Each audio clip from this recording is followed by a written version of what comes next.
Então, vamos começar. Bora. Vai, Rian, faz aí a prece.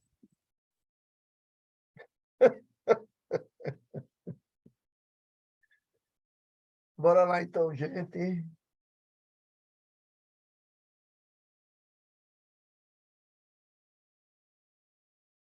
Vamos da melhor maneira. A gente agora vai pensar em Jesus, pensar nos mensageiros amigos do Mestre amado, que se encontram ao redor de cada um de nós, trazendo a tranquilidade, a paz e a harmonia de que somos necessitados nesse momento.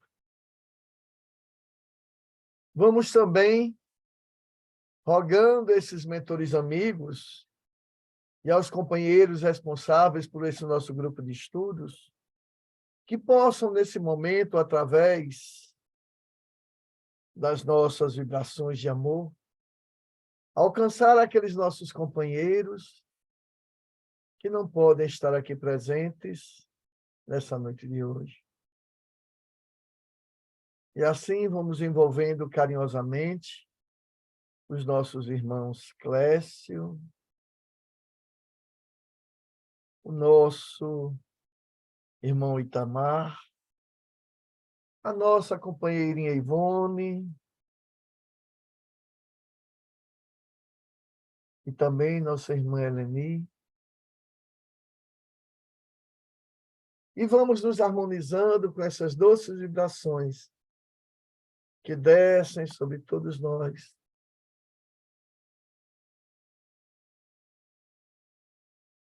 Trazendo para cada um de nós aquela condição necessária para nos colocarmos tranquilos, receptivos, para o que iremos receber nessa noite de hoje.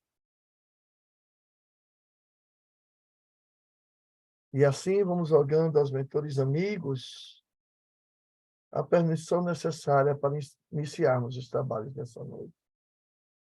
Que assim seja.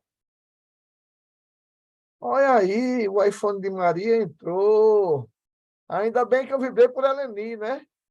Oi, eu ouvi. Aí será que eu estou doente e não estou sabendo?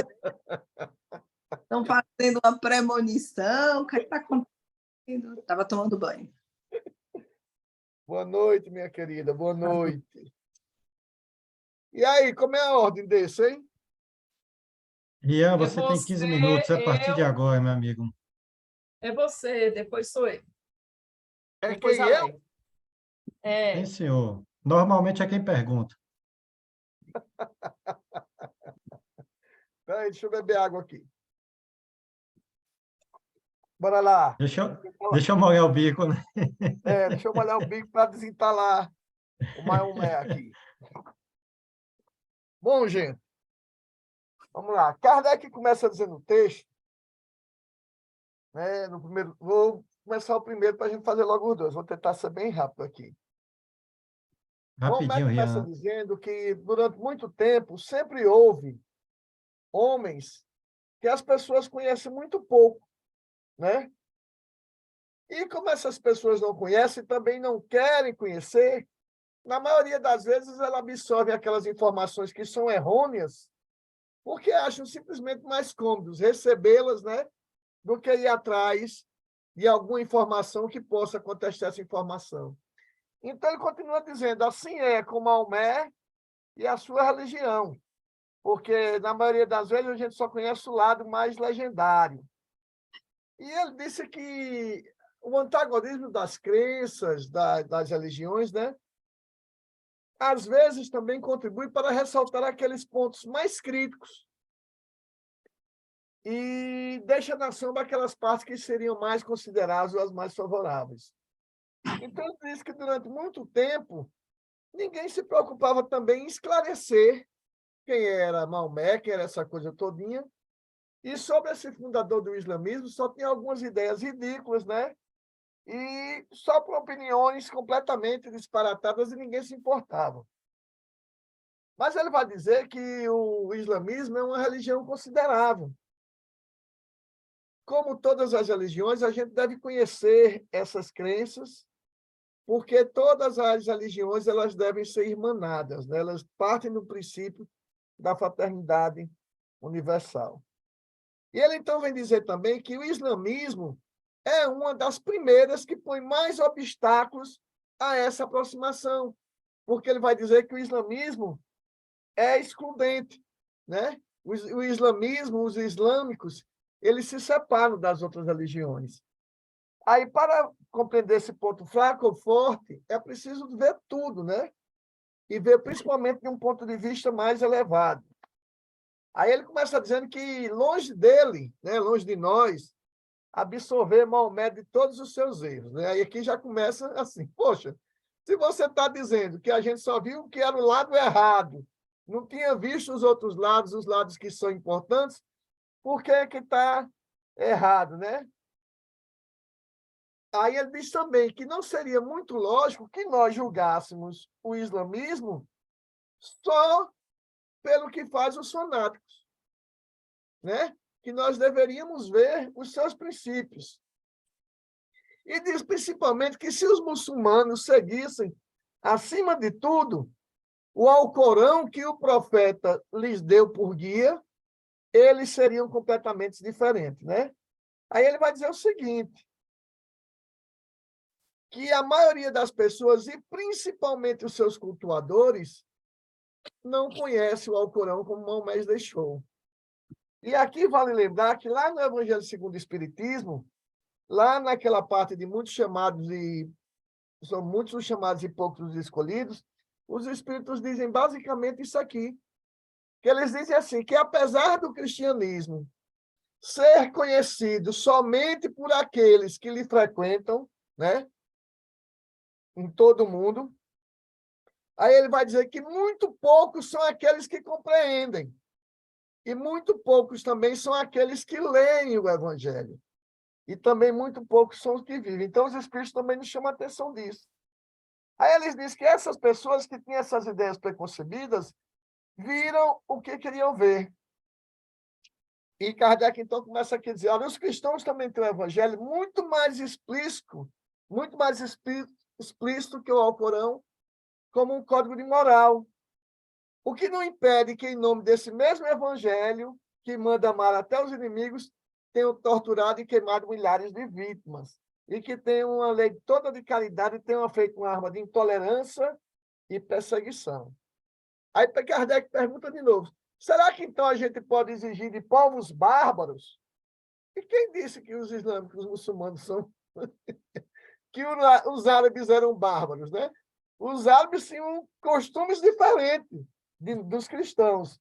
Aí ele diz assim, podemos exigir que povos mais bárbaros façam a interpretação mais sã de suas escrituras do que o fazem os cristãos civilizados? Quer dizer, os cristãos são civilizados e cometeram todos esses crimes, né? Que ele acabou de dizer. Então, ele disse que Maomé é preciso conhecer o povo. E essa religião que Maomé trouxe foi uma missão para regenerar esse povo. E esse código religioso que o Maomé trouxe foi um progresso real.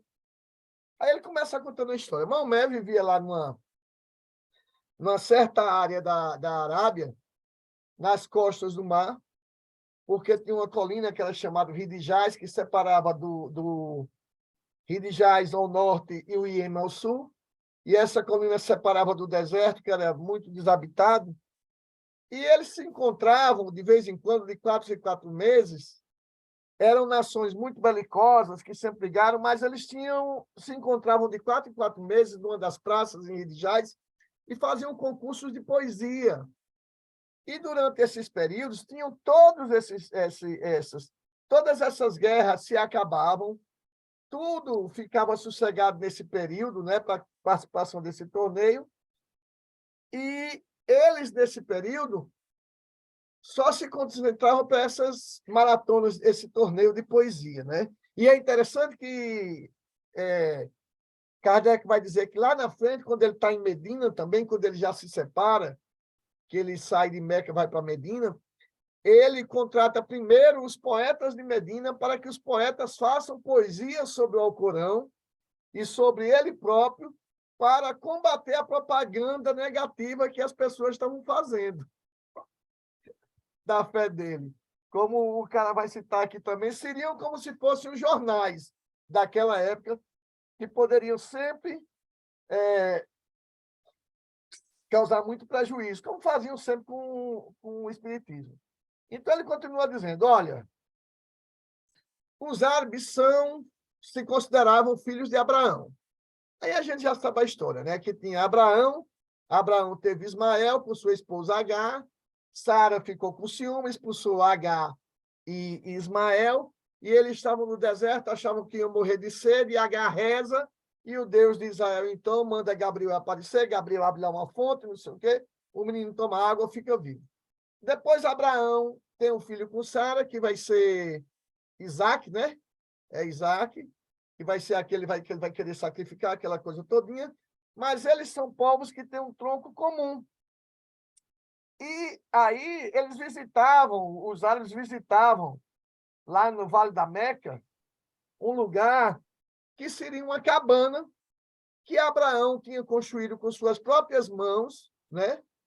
E depois de um tempo alguém pegou uma pedra, tipo um meteorito que caiu do céu, que a tradição diz que a pedra era extremamente branca, e colocaram lá, que foi um presente de Deus, mas que durante essa pedra começou a ficar preta, que era a maldade dos homens. E esse lugar já era um lugar de peregrinação. Já a Meca já era um lugar de peregrinação. A Caaba, ela estava lá durante muito tempo, diziam que foi em cima dessa fonte que Gabriel abriu para o filho de H beber, tomar água, e eles faziam essa peregrinação. E essa crença deles chamava-se de Islã, né? Que seria a submissão de Deus. Mas essa questão dessa fé já tinha desaparecido, né? Tinham desaparecido, eles não acreditavam mais, tinham se tornado extremamente fetichistas, tinham seus objetos sagrados e uma série de coisas. E, principalmente, Kardec vai dizer que a piedade não passava de uma série de práticas exteriores minuciosas, nas quais a menor infração era olhada como um sacrilégio, né? E também que algumas colônias judias já tinham se incorporado lá nessa região, e algumas práticas judias também eram praticadas lá por esse povo. Inclusive, o tio de Cadira, que vai ser a mulher de Maomé, né?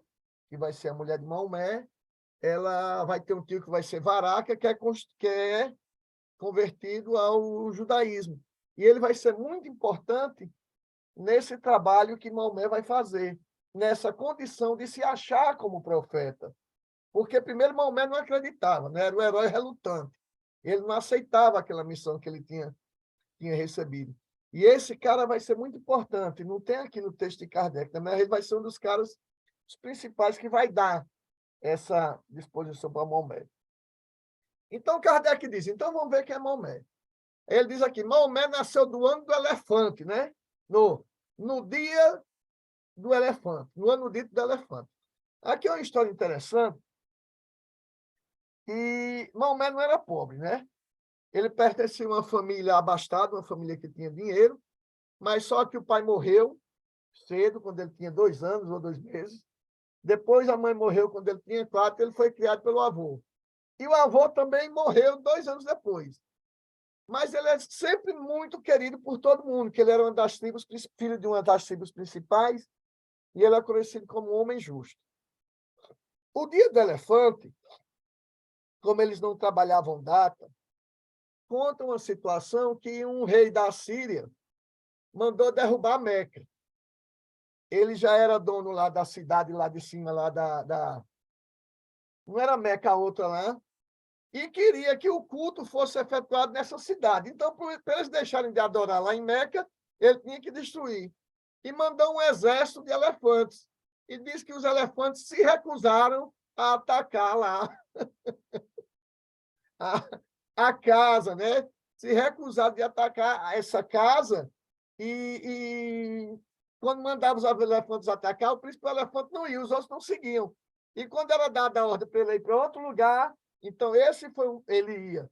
Então, esse foi o fato que marcou a data do nascimento de Maomé, desse ator extraordinário. Então, ele começou desde a infância, ele tinha umas cabras, né? E depois ele casou-se.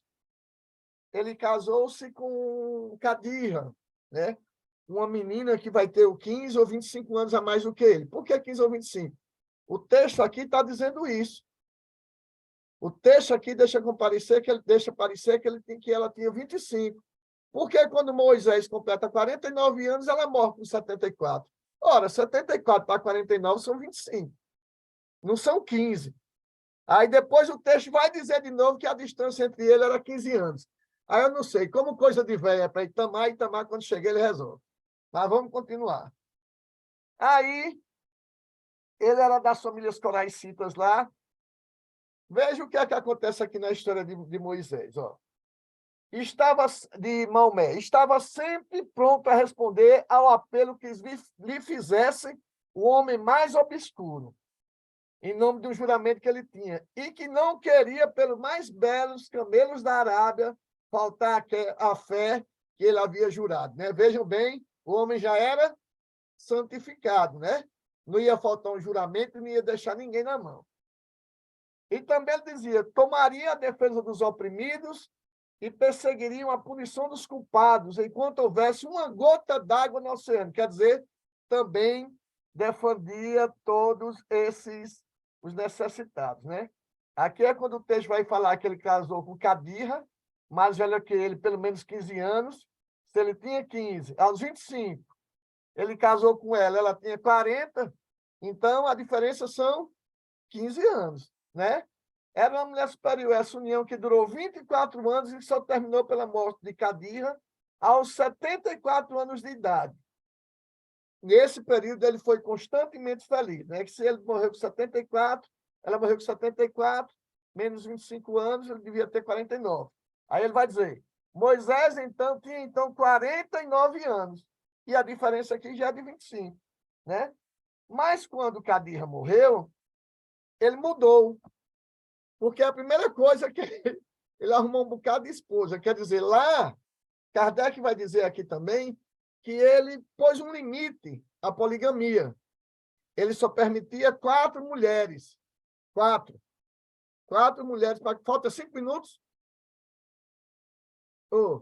Ele permitia 4 mulheres para cada homem, né? Mas ele falta 2 minutos. Ele desposou 12 mulheres e teve 13 casamentos legítimos e, ao morrer, deixou 9 viúvas. Quer dizer, para os outros, era 4, mas para ele, né? E está lá, uma das suratas vai dizer que o profeta pode agir assim. Então, Kardec vai dizer que ele, muito justo, essa coisa todinha, mas a partir do momento que ele precisou defender a religião que ele vinha trazendo, aí ele foi um guerreiro exemplar. Tipo, ele não perdeu nenhuma das batalhas, só a primeira ele perdeu. Depois ele não perdeu mais nenhuma das batalhas.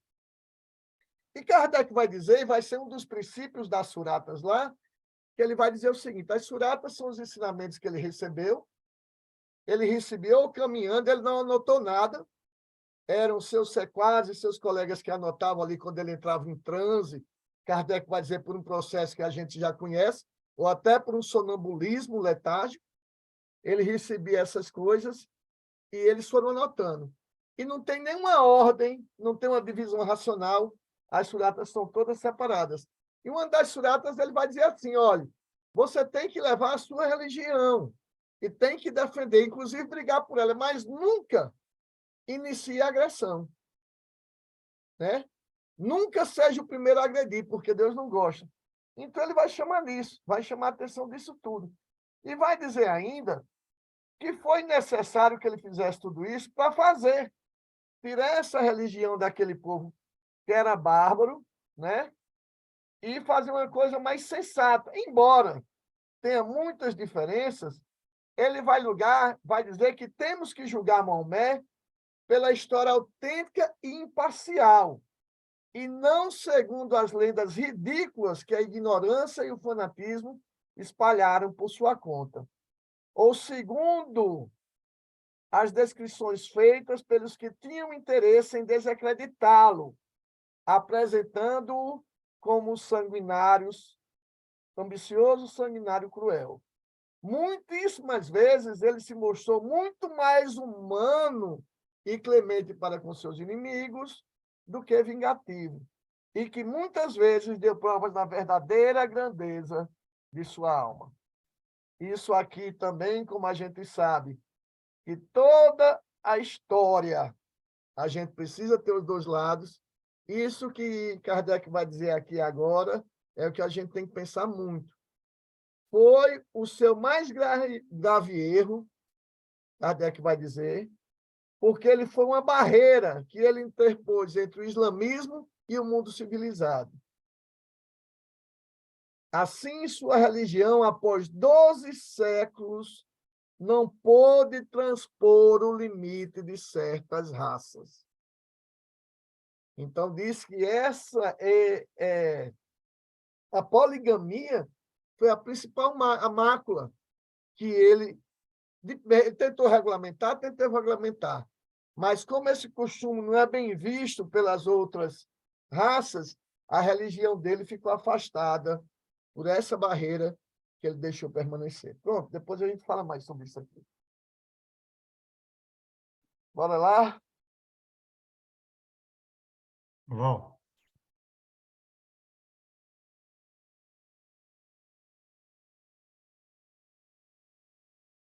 Sou eu, né? Então, Revista Espírita, 1866, a gente já está em novembro, já praticamente no final do ano, o final das reuniões, e esse texto que ele traz, Sonambulismo Mediúnico Espontâneo, ele vai falar exatamente dessa última sessão, né, da Sociedade Espírita de Paris. E ele já inicia o texto, o relato, dizendo que foi uma das mais notáveis reuniões do ano, isso é, do ano todo, porque lá não era só pelo número de pessoas que estavam presentes, mas também pela forma da obtenção das comunicações que se fizeram naquele dia, em novembro. E aí ele vai dizer que houve um fenômeno espontâneo de sonambulismo mediúnico. E aí a gente vai recordar a questão do sonambulismo. Inclusive, nós já estudamos, né? Alguns, não sei se 2 artigos que falavam do sonambulismo. E só para a gente relembrar, o sonâmbulo ele vai agir sob a influência do seu próprio espírito, que é um fenômeno anímico, né? Mas aqui ele já está dizendo que foi um fenômeno espontâneo de sonambulismo mediúnico.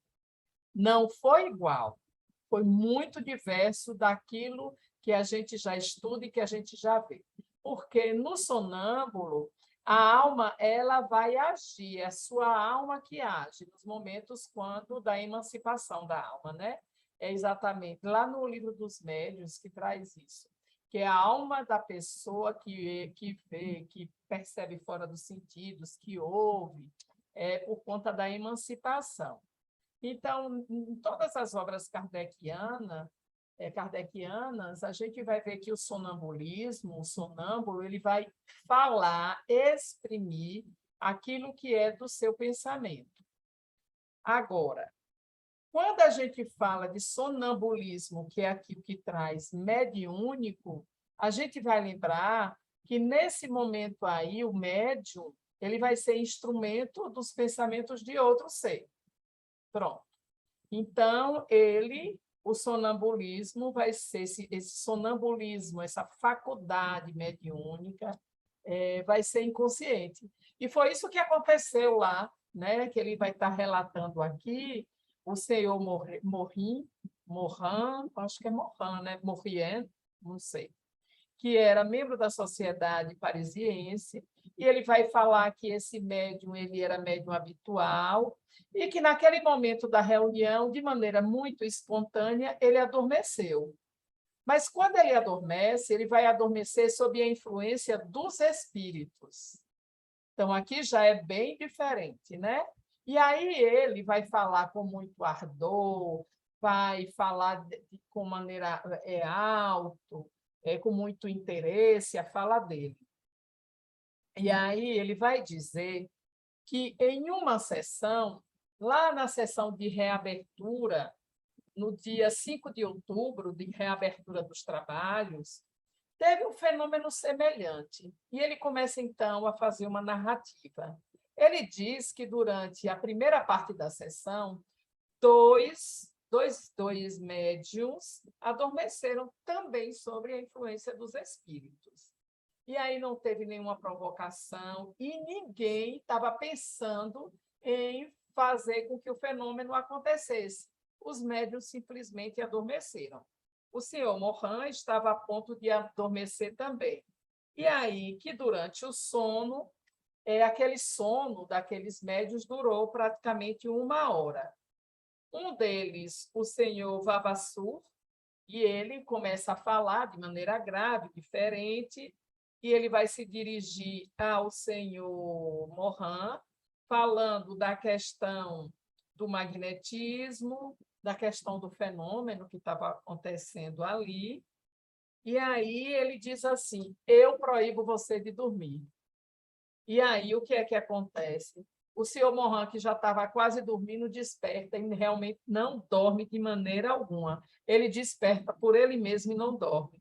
E aí foi lá na sessão, pediram para que ninguém mexesse nos médios, ninguém tocasse nos médios durante aquele momento.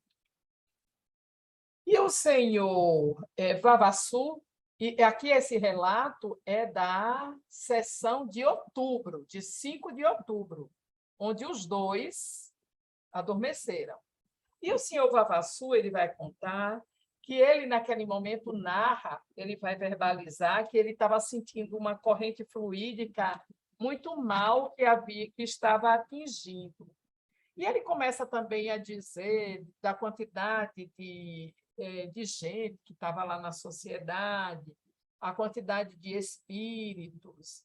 E aí ele falou, né, desses espíritos luminosos que eram os protetores, os guias, e ele vai enxergar naquele momento São Luís, que era como é que se diz, que é o mentor, né, que é o protetor do grupo. E aí ele vem falar que São Luís, ele vai se dirigir a São Luís e vai falar com São Luís. Ele vai falar também que São Luís, que uma das médiuns pede perdão, e São Luís está dizendo que perdoa, e aí dizendo de quanta bondade era aquele espírito de São Luís. Pronto. E aí vai dar essas conversas, e no final, o senhor V, como ele chama aqui, começa de maneira muito, como é que se diz? Tranquila, porque era a primeira vez que ele fazia algum verso, alguma poesia mediúnica, ele começa a verbalizar um poema e começa a falar. Eu não vou falar do poema todo, porque é muito grande, e todo mundo, eu creio, que leu, né, quando leu o artigo, e ele começa falando, que foi de maneira espontânea o poema, e ele começa falando da noite de tempestade. E aí ele vai falando desse poema, dessa noite de tempestade, e aí, no final do poema,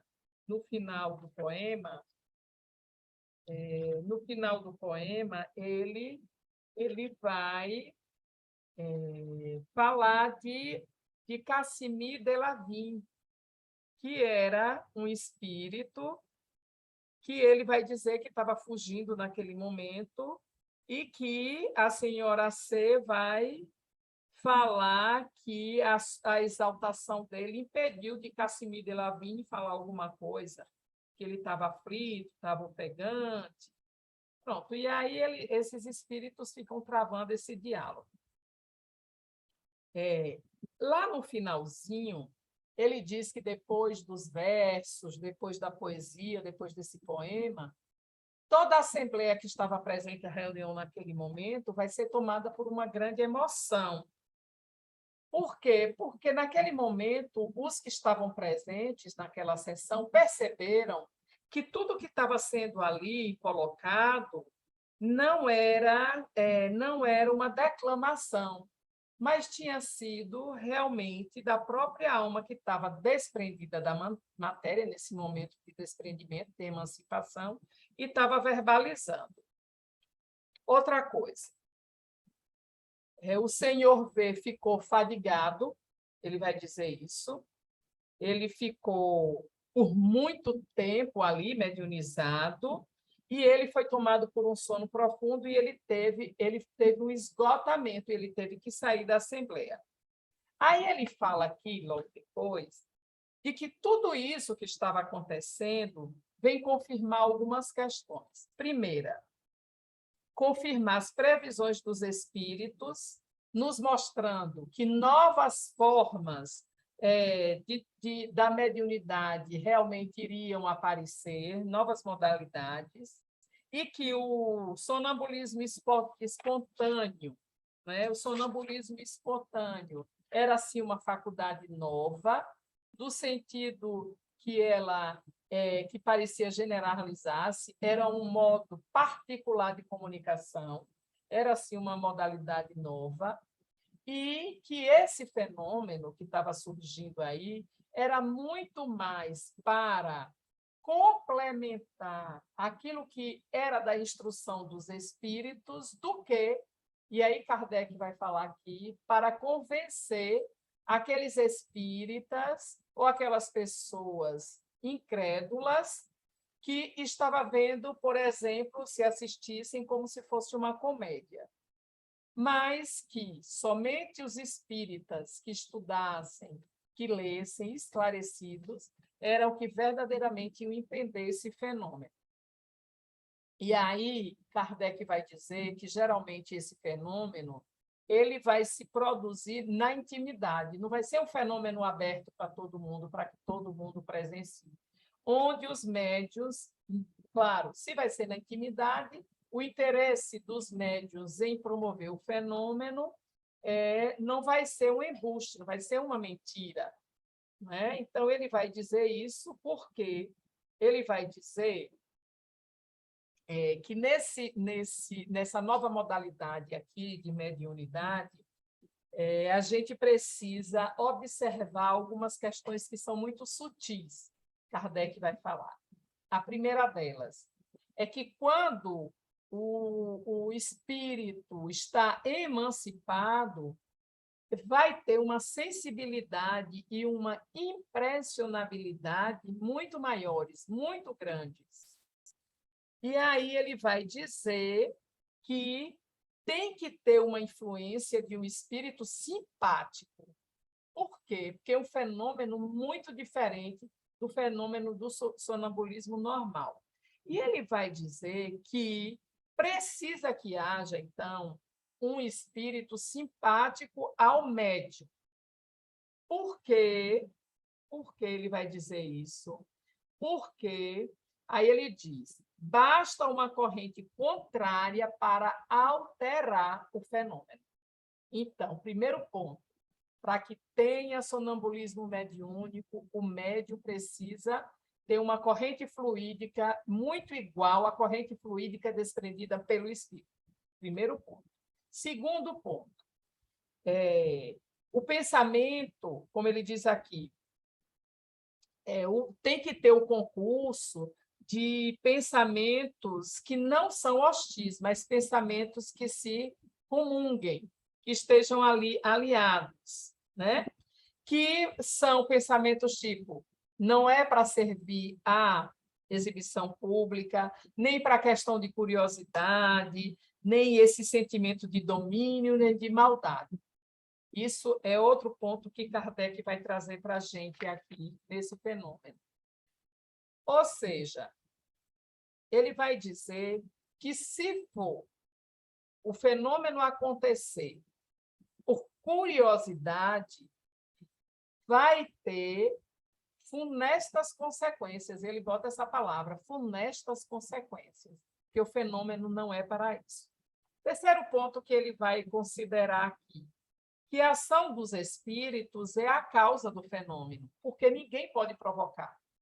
Eu não provoco esse fenômeno do sonambulismo mediúnico, são os espíritos que provocam, são eles que vão provocar. E que os homens, quando eles querem, se eles quiserem provocar, eles vão ficar decepcionados, porque não vai acontecer. Então, a gente vai lembrar aqui que nós temos, na obra de Kardec, o sonambulismo desperto, que é o que a gente já estuda, né? Que é o sonambulismo que a gente chama de dupla vista. E aí, Kardec, lá em 1965, ele vai falar desse fenômeno, que ele vai dizer assim, tem um momento aí, lá na revista 65, que vai dizer, estando o olhar daquele homem, daquele médium, né? Daquele médium não, daquele homem, com o olhar concentrado no fundo do copo, o reflexo brilhante, a princípio, vai agir sobre os olhos dele, depois vai agir sobre o sistema nervoso e vai provocar uma espécie de sonambulismo. Ou seja, o sonambulismo desperto. Ele estava ali acordado, mas aquele ali, ele concentrado, o espírito dele vai, porque vai dar um certo torpor, né? Ele vai ficar um pouco assim. E aí vai se desprender da matéria e vai adquirir a clarevidência, que é o que ele chama, que é a visão da alma, que a gente chama de dupla vista, segunda vista. Vai ter o sonambulismo magnético, que é o natural, né?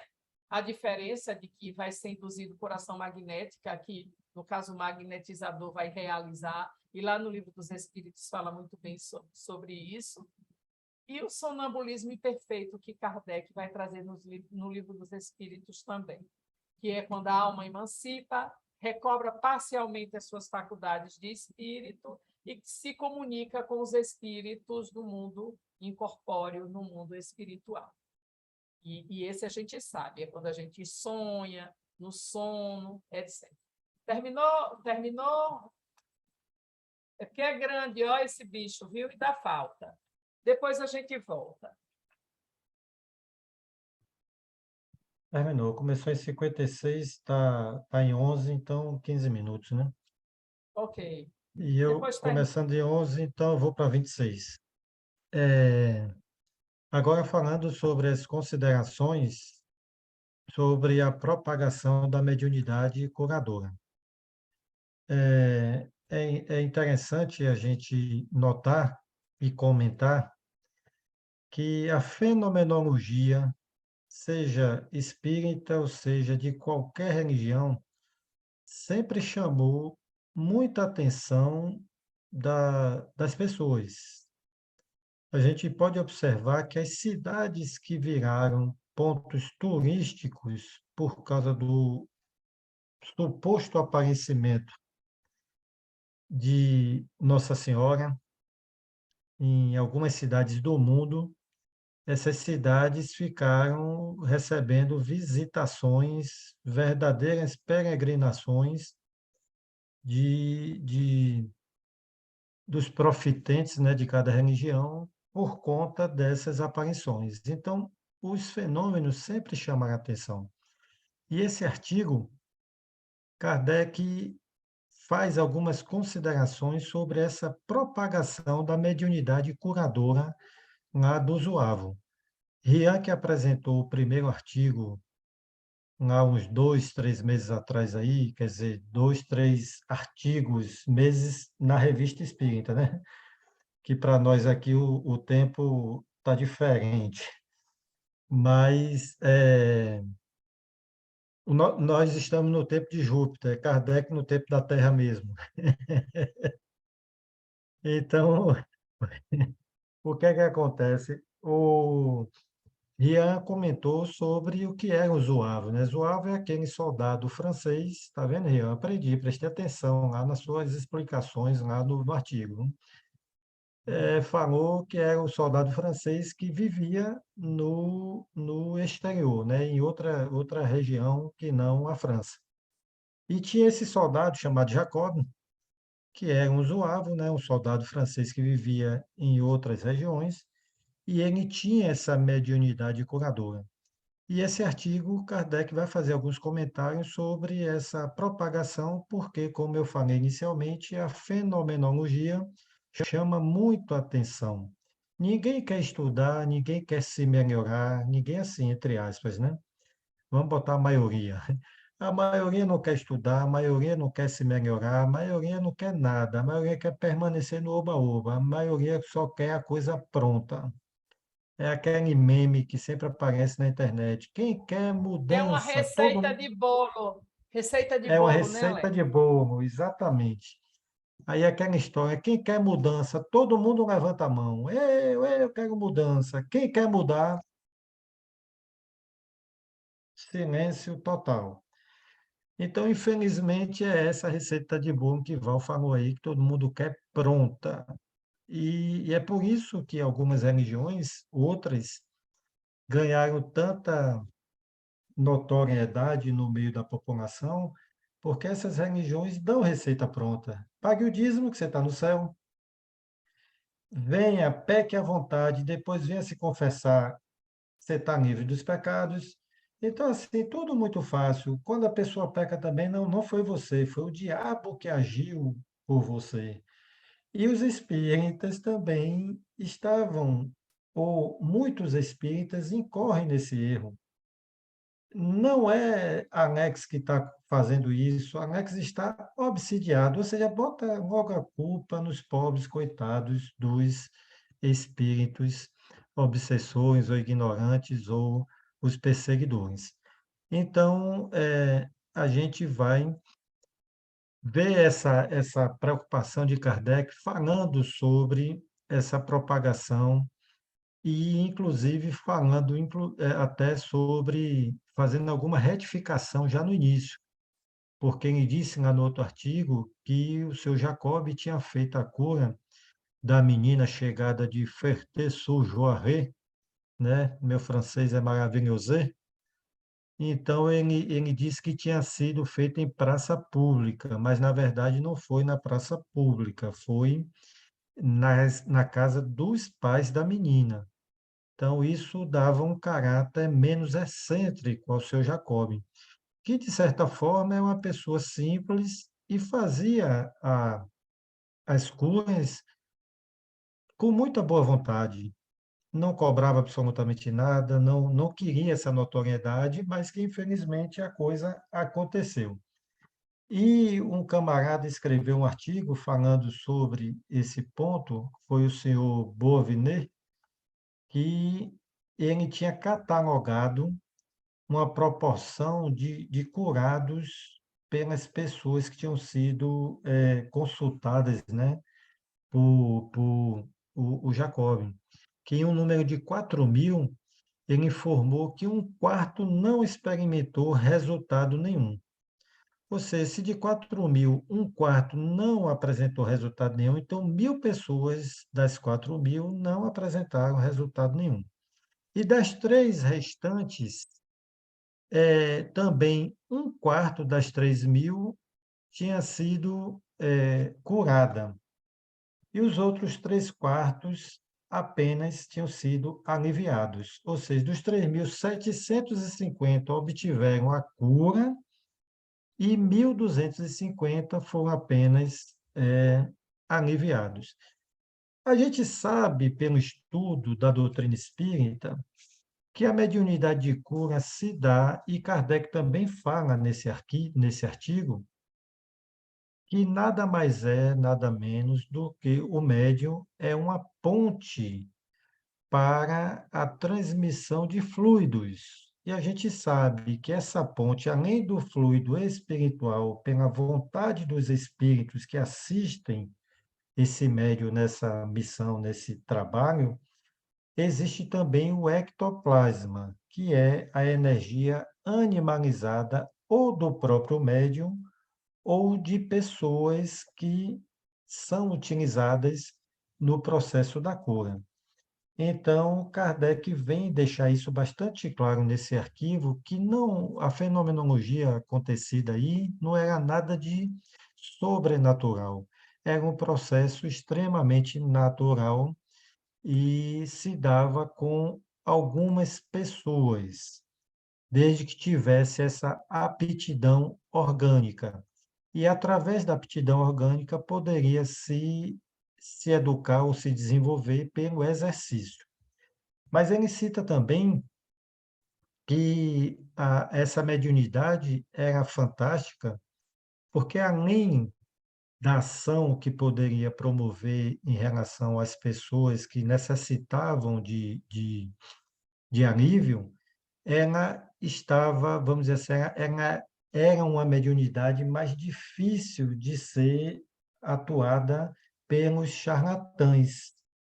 Por quê? Porque ela não tinha, como outras mediunidades, a condição do charlatão estar burlando ou provocando ou então enganando as pessoas. Porque ou se curava ou não se curava. Se não se curava, não tinha fenômeno, as pessoas desistiriam de procurar esse camarada. E se curava, é porque a pessoa tinha, de fato, essa mediunidade, né? E Kardec faz muitos comentários sobre essa questão da dificuldade de ser uma mediunidade que os charlatães pudessem pegar para enganar o povo, mesmo porque quem realiza essa mediunidade de cura não poderia se aproveitar dela. Por quê? Porque por ser uma mediunidade assistida pelos espíritos vamos dizer assim, o mecanismo da cura ser acionado pelos espíritos, se o médium fosse se aproveitar dessa mediunidade de cura, ele imediatamente seria abandonado pelos espíritos que estavam realizando aquele trabalho e, com isso, não teria mais o fenômeno. E a gente observa na atualidade que isso aconteceu com muita gente, espiritualista ou espírita também, que se aproveitar da mediunidade real de cura, porém foi abandonado e acabou virando um charlatão. Eu vou citar o mais recente, que é o João de Deus, que não é espírita, é espiritualista, de fato tinha uma mediunidade de cura, porém, quando começou a ter o processo de enriquecimento, de cobrança velada, né, por mecanismos escusos, e começou a fazer aquelas ações lá de assédio às mulheres, ele foi totalmente abandonado e espíritos embusteiros é que tomaram conta. E a gente observava que era enganação pura, e infelizmente a credulidade das pessoas impedem de uma análise mais criteriosa em relação a determinadas questões, e muitos absurdos passam sem esse crivo da razão, que Kardec tanto nos chama a atenção. E só para finalizar aqui, o tempo já está quase se esgotando, a gente vai observar mais adiante, eh,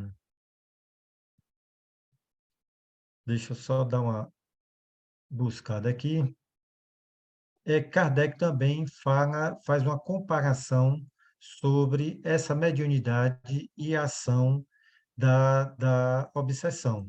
Isso, Kardec teve essa preocupação de comentar sobre isso, porque muitas pessoas estavam alegando que o senhor Jacob lá realizava aquelas curas pelo diabo, os não espíritas, e os espíritas por espíritos maldosos. Aí Kardec até comenta como é que o diabo iria se propor a estar fazendo bem, né? Então, é justamente chamando a atenção para esse crivo da razão. Isso não tem sentido nenhum, estar alegando, e é o que mais a gente vê, né? A própria doutrina espírita já foi taxada de obra do demônio e fábrica de loucos e etc e tal. Então, vamos para adiante. e Kardec sempre buscando o crivo da ciência, o crivo do bom senso, da razão, da explicação lógica, em cima das faculdades e tudo mais. Para fechar, deixa eu só. Kardec também teve a preocupação, e aqui está a Eleni, que é médica, justamente Kardec teve a preocupação de informar nesse artigo que a mediunidade curadora não poderia ser taxada ou acusada de medicina, de exercício ilegal da medicina, porque não prescreve tratamentos, não realiza a cura conforme os preceitos e protocolos médicos. Então, que não poderia ser taxada de exercício ilegal da medicina, porque não tinha relação nenhuma com a medicina. E, inclusive, a doutrina espírita recomenda que o paciente procure auxílio médico e, paralelo a isso, venha fazer a consulta espiritual também para o tratamento espiritual. Então, são duas coisas completamente diferentes e uma não anula a outra. E, para o momento, tenho dito.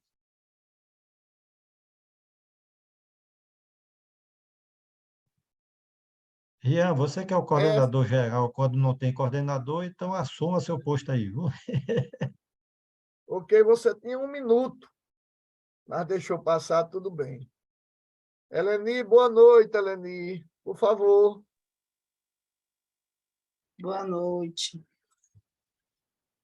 Eu acho que todos os artigos, Kardec, como a gente tem comentado sempre, ele aproveita para esclarecer, para orientar, para instruir. Ele pega algo que chama atenção, por exemplo, à população, algo de interesse comum para que venha orientar. E eu acho que no seu, especificamente, ele vem falar exatamente que toda religião ele tem sim um cunho positivo e que a gente, apesar dele depois se ater em algumas coisas que a gente até se questiona, mas assim, se a gente realmente tirar o que é de positivo das religiões, a gente vai deixar de se apartar e de criticar as religiões e vai se irmanar mais. Eu acho que esse era o objetivo principal. E mostrando que falhas humanas sempre vão ter, porque somos todos imperfeitos aqui. Então, o único que a gente não observou essas imperfeições foi o Cristo, mas como não foi ele que escreveu, até o que foi passado pelos homens, do que ele vivenciou, ou do que ele disse, com certeza sofreu adulteração, e nem que não tenha sido consciente, mas inconsciente, porque vai de acordo com a nossa interpretação. Então, se eu leio o livro dos Espíritos, se eu estudo e minha compreensão é limitada, e é óbvio que eu não vou conseguir passar da forma real como os Espíritos tentaram passar. Então, se nós temos essa limitação, imagine os que seguiram Cristo, os que seguiram Maomé, os que seguiram não sei quem. Então, assim, a gente vai dando um cunho muito pessoal à experiência do outro, à vivência do outro, ao conhecimento do outro. Então, eu acho que, basicamente, eu acho que esse é o nosso papel enquanto espírita, de falar isso, que todas as religiões são, sim, positivas, são boas, se nos ligam a Deus, independente do nome que Deus tenha, né? E esse deve ser o papel de qualquer religião. Vai ter um momento que a gente não vai precisar delas mais e a gente vai se irmanar sem cunho, sem adjetivos, sem predicados, etc. e tal.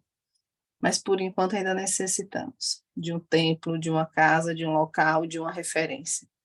Com relação ao sonambulismo mediúnico, eu acho que se eu for espremer o artigo, e aí eu gosto de fazer essa tal de fazer essa limonada do limão, digamos assim, é para entender que nada está fechado, nenhum conhecimento está batido o martelo e acabou. Então, Kardec veio dizer isso, gente, nem tudo que vocês sabem de mediunidade é o que é. tem coisas que vocês ainda não conhecem. E isso vai acontecer sempre. Então, quando a gente fala sobre mediunidade, quando a gente fala de obsessão, quando a gente fala de reencarnação, tem muita coisa por trás, muito mais profunda do que o que a gente passa. Então, é para a gente ter um pouquinho de humildade para entender isso. A gente não entende ainda a mediunidade. Ela é tão sutil, que a gente conhece muito a ostensiva, aquela do indivíduo que manifesta através das palavras, da escrita, de uma pintura, mas a gente não conhece a mediunidade, por exemplo, agora. Quantos de nós aqui agora está sendo intuído? Quantos de nós aqui está sofrendo influência, entre aspas, de alguém que está do nosso lado e que é tão sutil que a gente nem percebe? E é a nossa mediunidade. Eu mesma, eu tenho certeza que a minha mediunidade é tão sutil que eu não a percebo. Porque eu sinto, quando às vezes eu estou conversando alguns assuntos com algumas pessoas, principalmente quando é algo, essas coisas mais, sabe, mais nobres, mais que a gente vê que o outro está sedento, e isso acontece com alguma frequência, como ontem, por exemplo, com um amigo meu, ele muito curioso, e aí vem falar da curiosidade, eu entro já no outro, e ele querendo ter notícias de um ente querido que desencarnou, ele não entendia absolutamente nada ainda de doutrina espírita, e ele não quer entender, ele quer simplesmente ir para um lugar que tem uma mesa branca, é assim que ele diz, para ter notícia de um ente querido. E aí eu vou explicando que não é esse o objetivo, que esse ente querido às vezes está com ele ali do lado, mas que não é esse o propósito da doutrina, e que ele não vai ter acesso num centro sério só para ter isso. Aí eu vou esclarecendo, porque eu tenho uma liberdade muito grande. E aí falo, sua mediunidade é tão sutil que você tem, que é quando você tem uma intuição de não ir para um certo local. Você diz assim, poxa, esse local não me serve, você muda de roteiro. Então, se atenha a isso, você vai sentir a presença dessa pessoa querida quando você menos perceber. Não é lá na casa espírita, porque, inclusive, lá não vão deixar nem ele ir, porque você está indo com um propósito que não deve ser o real. Então, assim, quando eu falo isso, eu sei que eu já tenho conhecimento de causa, mas eu sinto que ali eu não estou sozinha. Então, assim, é isso que a doutrina vem nos dizer, olha, entre o céu e a terra, muitos mistérios e muitas coisas para serem vividas e compreendidas, e eu acho isso massa. Então, a mediunidade tem sonambulismo de tudo quanto é forma, êxtase de tudo quanto é forma, e mediunidade de tudo quanto é forma. E as considerações, só para mostrar isso, que a gente tem que estar atento. Para que serve a mediunidade? Para colaborar para um mundo melhor. Então, esse senhor Jacó veio para mostrar isso. Quantas curas? Não é o propósito maior, mas ele ajudou, ele melhorou a esperança das pessoas, ele alimentou a esperança das pessoas, e cada um segundo suas histórias. Não digo nem mérito ou não. Histórias.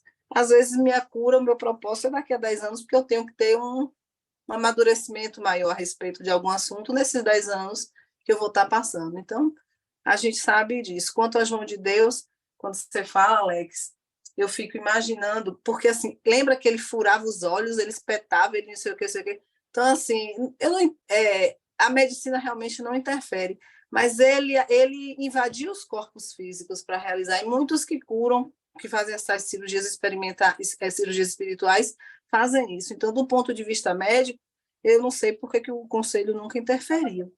Talvez por respeito, por achar que não é do papel dela. Mas é meio complicado isso aí. Para a medicina, eu acho que é muito complicado, né?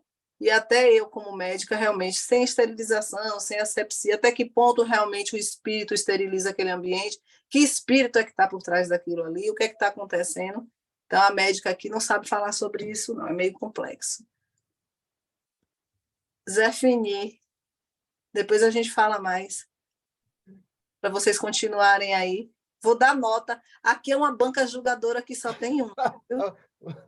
Vá botar banca em outro canto. Ou aqui eu estou me sentindo a ti e vocês dando aula para mim, para eu avaliar. Depois eu vou dar uma nota. Gosta a cabeça não, Rian, Pedro. Pois é, gente. A questão do sonambulismo, né? A questão desse tipo de sonambulismo mediúnico, dessa condição de nós observarmos aquela lembrança que a gente tem, né, da nossa condição de alma, de nós vivenciarmos uma situação. A gente vai ver que muita gente, inclusive Kardec começou estudando isso a questão do sonâmbulo com o magnetismo que ele já executava, né? E ele vai ver essa nuance aí, essa diferença. A gente vai ver lá no caso também e alguns exemplos que a gente viu aí, de cura, que a pessoa diz, olha, não use o magnetismo, né? Porque você não está preparado, porque você sabe como é que fazer o processo, mas é essa energia que a criatura precisa. Aí, nesse ponto aí, a gente vai ver que essa simpatia que o médium tem com o espírito consegue facilmente levá-lo a uma situação de desdobramento, né? Para que ele possa perceber essa condição dos espíritos que lhe cercam. Tanto que depois ele vai reconhecer o nome do espírito, do poeta, né? E vai dizer o nome do poeta. Porque ele consegue dividir essa situação todinha. E vejam a dificuldade, né? Que ele diz, aqui está tão bom, está tão bom, está tão bom, que eu não quero voltar, né? Porque as energias aqui são tão sutis, eu estou passando por uma situação tão boa, que, por favor, me desperte logo. Isso eu achei muito interessante. No caso do Zuavo, aí dessas considerações sobre as curas, né? Porque as curas aconteceram e sempre vão acontecer. Como o Alex bem colocou, a maioria das pessoas, e você também colocou na sua fala, Lenin, a maioria das pessoas vão atrás de um resultado imediato. Mas ninguém vai atrás de um trabalho que precisa fazer. Ninguém vai atrás de um trabalho que precisa ser continuado, que tem que ser no dia a dia, que tem que ser a briga diária, a briga constante. Mas ninguém vai. E fica para nós, os espíritas, ter que mostrar essa condição. E que a doutrina é isso, né? É fazer a tal reforma íntima. A gente quer curar o quê? As dores do corpo, né? Quantas vezes Chico disse que não há doenças, né? Que há doentes. Quantas vezes a gente vai poder olhar para o Evangelho de Jesus e ele dizer que isso é o que a gente carrega porque é um fruto da nossa imperfeição, da nossa fraca condição espiritual. E aí a gente vê aqui, porque Kardec vai trazer aqui para a questão do Maomé, uma coisa, essa religião era a mais simples de todas, porque ele fazia a seguinte comparação, ó. Era a única religião possível àqueles povos bárbaros. O cristianismo tinha muitas sutilezas metafísicas. O judaísmo era muito questionador e tinha feito poucos prosélitos entre os árabes. Aí ele vai dizer, a religião era a crença num Deus único, onipotente, eterno, infinito, onipresente, clemente e misericordioso, criador dos céus, dos anjos e da terra, pai do homem, sobre o qual vela e cúmulo de bens, remunerador e vingador numa outra vida onde nos espera para nos recompensar ou castigar, conforme os nossos méritos, que vê nossas ações mais secretas e preside o destino de suas criaturas, que ele não abandona um só instante, nem neste mundo, nem no outro. Submissão à mais humilde confiança absoluta em sua vontade santa. Esses eram os ensinamentos. O serviço público da mesquita consiste na prece comum, sermões, leitura e explicação do Alcorão. O único dever que eles tinham era uma visita à Meca, né, que devia fazer pelo menos uma vez na vida. Mas aqui ele vai dizer o seguinte, que como Maomé foi um dos profetas, como Abraão foi profeta, como o filho de Maria, que eles sempre vão chamar Jesus de o filho de Maria, porque vão dizer que Deus não tinha um filho, porque senão tinha que dividir o reino dele com esse filho. E eles vão dizer mais, que o filho de Maria não morreu na cruz, para negar também a crença dos cristãos. Não admite a trindade. Então, para isso, era muito mais fácil. Para eles, era muito mais fácil perceber essa situação todinha. E eles tinham, sim, eles cultuam ainda os anjos, porque recebem intervenção dos anjos nas coisas mais comezinhas da existência. Hoje, o Islã é uma das religiões que mais cresce é a religião que mais cresce nos Estados Unidos da América. Você vê que todo mundo que tem um dinheirinho lá se batiza, troca um nome, coloca o nome muçulmano, essa coisa todinha. Quer dizer, e Kardec estuda isso aqui, por que é que Kardec traz essa condição? Porque várias são as pessoas que frequentam a Sociedade Espírita de Paris e têm essas religiões diferentes. Porque o Espiritismo prega essa união das religiões, prega a fraternidade e a solidariedade entre os povos. E que, como a Eleni falou, o princípio das religiões são sempre o mesmo. É só a gente lembrar dos livros de história, né, Val? Que lá no Zen de Avestar, né? Ahura Mazda e Arimã, um dos preceitos da caridade já era tomar conta das viúvas, sustentar os órfãos e amparar os visitantes. Vejam, 3 regras que todas essas nações eles vivenciaram, todas essas nações lá da Mesopotâmia, né? Todas essas nações primeiras, essas nações mais primitivas. Era a base de toda a caridade. Tinha os templos para atender os viajantes. Então, a gente vê. E mais ainda porque ela admite o Antigo Testamento, né? O Islã admite o Antigo Testamento. E também o Evangelho de Jesus como livros que desceram do alto, que foram inspirados por Deus. Mas depois de Maomé, esse, para mim, é o grande questionamento, eles não admitem mais ninguém. Val? Vamos lá. Eu queria aqui em Maomé só chamar a atenção para um ponto, que todo o artigo ele vai dizer várias vezes, em vários pontos, Kardec vai dizer que Maomé ele foi constrangido a fazer esse guerreiro, que ele não queria ser, ele foi levado pela força da circunstância à questão de se tornar um guerreiro.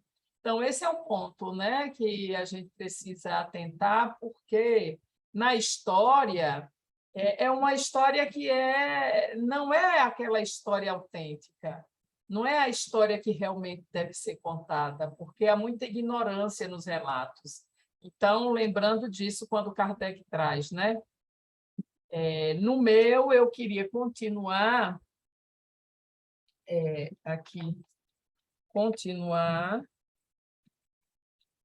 lembrando de quando eles falam... outra coisa de Maomé, quando Kardec diz assim, os costumes da época estavam tão desregrados, né? Era tudo tão feio, tão ridículo, que uma reforma radical seria muito difícil se fosse realizada por homens, porque homens que estavam entregues às paixões, então eles iam utilizar da brutalidade bestial, porque aquela época era muito assim. Então precisava desse legislador, né? Deste homem, como Maomé, para poder realizar essa modificação nessa estrutura. E aí, quando a gente vai para o nosso, a gente vai lembrar um ponto aqui que ele diz assim, que como esse fenômeno é uma nova maneira de pensar na mediunidade, no sonambulismo mediúnico, ele tem como objetivo, Kardec vai dizer para a gente, guiar os grupos para que eles possam produzir o fenômeno para começarem a perceber a utilização da prudência, para que os médiuns fossem mais prudentes e que não utilizassem a curiosidade, né? E ele vai dizer também, vai nos lembrar que há uma utilidade nessa produção dessa mediunidade aí. Ele vai dizer que é exatamente quando a gente utiliza da mediunidade sonambúlica, ela tem uma utilidade prática, que é aquele que se utiliza dela e aquele que é favorecido por ela, que possa ter mais coragem nos momentos duros da vida que vão atravessar. E aí ele pergunta, por quê com essa mediunidade? Porque ele diz assim, essa mediunidade ela é um socorro de Deus que é enviado para aqueles que acreditam, como sinal de que os tempos são chegados e de que verdadeiramente os espíritos existem. Por quê? Porque não é provocado pelos homens, mas só vai existir o fenômeno quando os espíritos provocam. E aí ele diz, então, é um atestado de que realmente há um mundo invisível que age sobre nós, que eu não posso provocar o fenômeno, até porque, como ele diz, o médium ele apaga, né? Ele é colocado para apagar mesmo, literalmente. E os espíritos é que vão tomar conta ali daquele momento. E ele vai dizer que também é para a gente perceber que não devemos esperar, como ele chama, infalibilidade, nem moral, nem intelectual nos fenômenos, ou nos sonâmbulos. E ele diz que a faculdade pode ser, sim, alterada por conta do nível evolutivo dos espíritos, ou dos médiuns, daquela pessoa. Então, a mediunidade ela pode ser alterada. Então, é importante lembrar que a gente precisa ter um nível também de moralidade, né? Um nível já um pouco evoluído. E quando fala de sonambulismo mediúnico espontâneo, só para encerrar, é quando o espírito ele se comunica através do médium, que ele é colocado, como eu disse, para dormir, é como se fosse nocauteado, né? E aí, Kardec ele vai dizer que nessa mediunidade é uma faculdade nova, só relembrando, que ela vai começar a se generalizar, é um modo particular da comunicação com os espíritos, e que, a partir de agora, a gente vai perceber, de fato, o mundo espiritual sob o aspecto mais assertivo, mais lógico. O entendimento vai ser bem mais racional, né? De entendimento do mundo dos espíritos. Não sei, dá tempo eu falar da tua, Alex? Tem um minuto aí? O tempo estourou, mas tem um minuto sim, porque a gente só está nós três. Tem, Val. É Pode falar. mesmo, só está 3, Eleni caiu. Então, vamos lá. Aqui, quando fala... Cadê? É porque eu tenho que rolar aqui, ó. E são grandes, né, gente? Esses artigos não são pouco grandes, não, são muito grandes. Então, vamos lá. Quando fala aqui do artigo de... Oh, meu Deus! Poxa. Aqui, eu peguei aqui um ponto do artigo Ah, tem. O que vai ser congruente, o que vai ser muito igual no artigo de Alex e no meu, é de que o médium curador ele necessita também de atrair o concurso de espírito superior para ser médium curador. É por isso que a mediunidade curadora é a mais rara e a mais difícil. Kardec já traz isso, que a gente já estudou em outro artigo, né? E que a mediunidade curadora ela depende de uma predisposição orgânica. Muitas pessoas têm essa predisposição orgânica em germe, mas fica lá em estado latente por falta de exercício e de desenvolvimento. Então, é sinal de que, quando ele fala isso, a gente pode desenvolver com exercício, desenvolvimento e também a moralidade, né? Agora, eu queria encerrar quando ele diz aqui, ó, a mediunidade curadora ela não quer passar por cima nem dizer que agora não vamos ter mais medicina. Alex falou isso. Agora, tem uma coisa que eu queria só complementar da fala de Alex. Kardec vai dizer que a mediunidade curadora ela traz para os médicos a prova que há coisas que eles não sabem. E a mediunidade curadora era para convidar esses médicos a estudar, que a natureza tem leis e recursos que eles ignoram. Eu achei isso fantástico. Por quê? Porque médico se acha qual Deus, tem o poder da vida e da morte em suas mãos, é igual ao povo da justiça, se acham o né? O suprassumo. Médico é assim também. Então, a mediunidade curadora, como diz, para provar aos médicos que eles têm coisas acima deles que eles precisam estudar, porque eles não sabem de tudo e é que a natureza tem leis e recursos que os médicos ignoram. Fantástico isso, né? Vamos lá. Muito bom. O Rampa Maomé. Se a montanha não vai a Maomé, ou se Maomé não vai à montanha, a montanha vai para Maomé, né? Eu cheguei à conclusão, pessoal, lendo algumas coisas sobre religiões de um modo geral, eu cheguei à conclusão seguinte: 10% de história, 90% de mitologia de criação humana para justificar a, essas religiões, certo? Vamos lá, quem foi Maomé? Eu não estou falando aqui nem do artigo próprio aí de Kardec, não. Eu vou falar aqui do que eu já li, já conheço sobre o islamismo.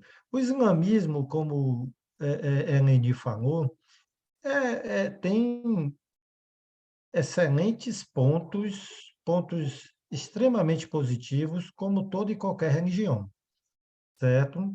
Porque, segundo a história, Maomé, que era uma pessoa bastarda, como Rian falou, é uma pessoa de grana. Ele, na verdade, ele acabou unindo as tribos dos árabes que viviam esparramadas e brigando entre si. Então, ele teve essa missão de unir essas tribos e colocar como um povo único. Aí o pessoal já começou a colocar o cara como profeta. Por quê? Porque em um determinado momento ele estava lá não sei aonde e recebeu intuitivamente textos que ele atribuiu ao arcanjo Gabriel. E aí a coisa começou. Então, os próprios árabes começaram a colocar ele como o último dos profetas. É assim, eu não vou entrar no mérito dessas questões, mas vamos falar um pouco sobre o islamismo. O islamismo, tal qual o cristianismo, tal qual diversas religiões, ela acabou sendo desvirtuada pelas práticas humanas interesseiras, orgulhosas e vaidosas dos seus profetantes. E eu vou mais além. Dentro da doutrina espírita, a gente vê muito esse ranço da matriz psicológica humana querendo desvirtuar a doutrina espírita de acordo com os seus interesses e suas justificativas. O azar dessa turma que quer fazer isso é porque nós tivemos um codificador que colocou a coisa com tanta sensatez, com tanta lógica, que se desviar um pouquinho disso daí, já sai do espiritismo. Saiu do espiritismo, não é doutrina espírita, esquece, vamos para adiante. E outra sorte também, o azar desse povo aí, é que a doutrina espírita não tem hierarquia. Então, quando um camarada desse começa a desvirtuar a doutrina espírita, outros sensatos chamam atenção. Se ele não quer ouvir, ó, deixa esse camarada com esse sincretismo dele para lá e vamos cuidar da doutrina espírita cá. Então, é um pouco mais complicado, mas as religiões acabaram se desvirtuando por conta disso. Com relação ao sonambulismo mediúnico, é como o Val falou, tem uma correlação com a questão da mediunidade de cura ali. Por quê? Porque ambos são provocados pelos espíritos. E o médium, ele não pode se vangloriar por conta disso, ou dizer que é um dom, uma missão, um, um escolhido, porque sem o concurso dos espíritos, ele não tem como provocar a fenomenologia, então deixa de ser médium. E encerrando, eu só quero dizer o seguinte: aí vai servir tanto para o médium sonambúlico, como para o médium curador, como está aqui no artigo. O verdadeiro médium curador, o que compreende a santidade de sua missão, é movido pelo único desejo do bem. Não vê no dom que possui senão um meio de tornar-se útil aos semelhantes, e não um degrau para elevar-se acima dos outros e pôr-se em evidência. É humilde de coração, isto é, nele a humildade e a modéstia são sinceras, reais, sem pensamento dissimulado, e não em palavras que muitas vezes desmentem os atos. Então, esse é o verdadeiro médium curador, médium sonambúlico, aquele que age não buscando os holofotes, mas na simplicidade da humildade, fazendo o bem. E fechando, só lembrando que o desvirtuamento de determinados textos religiosos é tão grande que o povo radical, xiita, né, do islamismo, o xiita é uma tribo do Islã que acabou virando sinônimo de radicalismo, né? Fundamentalismo.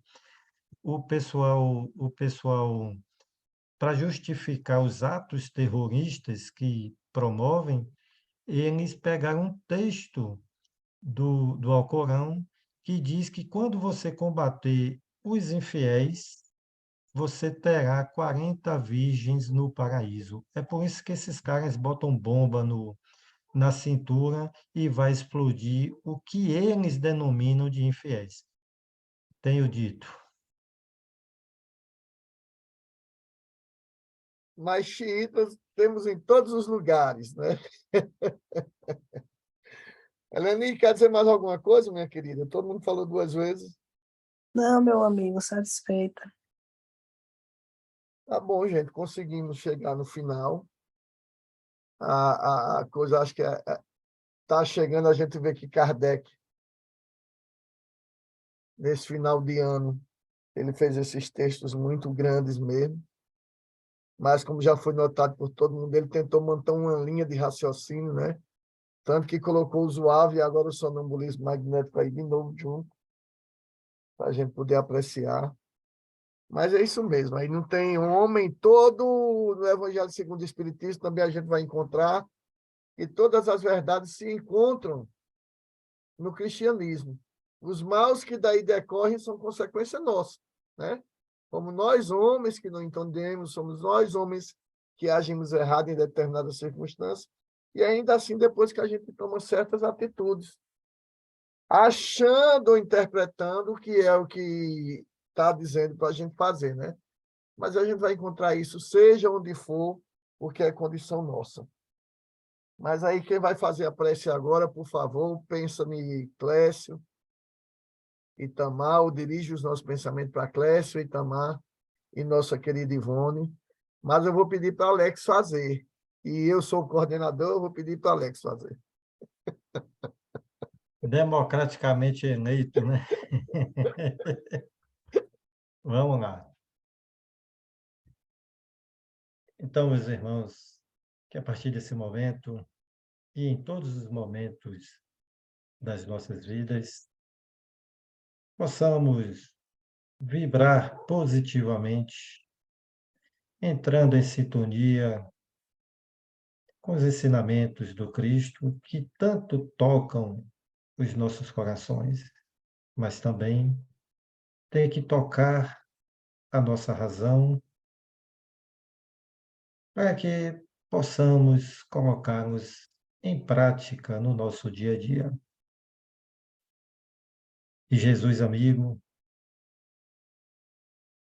que nesse momento, nós que falamos da mediunidade curadora, possamos agir agora como aquele centurião que solicitou a tua intervenção junto ao seu servo, e tu disse, vamos à sua casa. E ele falou, Senhor, eu tenho subalternos sob o meu comando, e quando eu digo faça isso, faça aquilo, eles fazem. Eu sei que tu daqui pode curar o meu servo. E tu disse para ele, Jesus, em todo Israel, nunca vi tamanha fé. E é com essa fé, Jesus, e essa rogativa, que pedimos o teu concurso junto aos irmãos Itamar, que passará por uma cirurgia em breve, a nossa irmã Ivone, que desde sábado encontra-se com mal-estar físico, e junto também, Senhor, do nosso irmão Clécio, que está em viagem a trabalho. Assim, Jesus, que seja feita a tua vontade. Mas se for do nosso merecimento, que a nossa rogativa e as tuas vibrações cheguem até eles, curando-os, guiando-os, orientando-os nessa caminhada evolutiva. E que a tua paz reine em nossos corações, hoje e sempre. Que assim seja. Bem, gente, bora E assim seja. torcer para que tudo dê certo e nós nos encontremos todos na próxima semana, tá? Beijão, gente. Beijo, beijo, beijo, beijo. Beijo, Valeu, tchau, pessoal. tchau. Valeu, Boa valeu. noite. Cheiro, Até Leni, mais. cheiro, Val, cheiro, cheiro, cheiro, Alex. Cheiro, Valeu. cheiro grande.